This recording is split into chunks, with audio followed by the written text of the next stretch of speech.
So I'm about to come through Burwell, Nebraska. Burwell.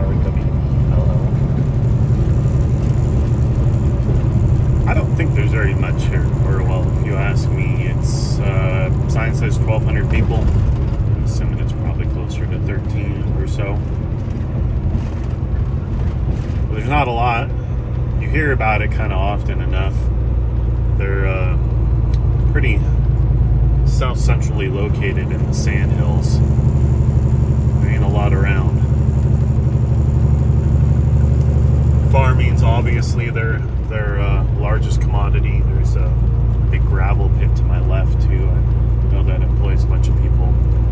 In towns like this, though, if you look at the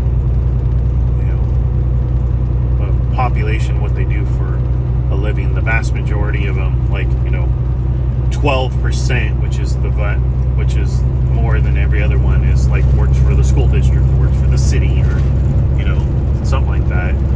But then you look at what people do for a living in general, like what industry they are. It's 80% agriculture, but they're scattered all about. They work for themselves, they work for someone else. Where the city of Burwell, or the county, or a hospital, which they don't have here, would be the singular most or highest employer, just because more people work at that one spot than at one farm.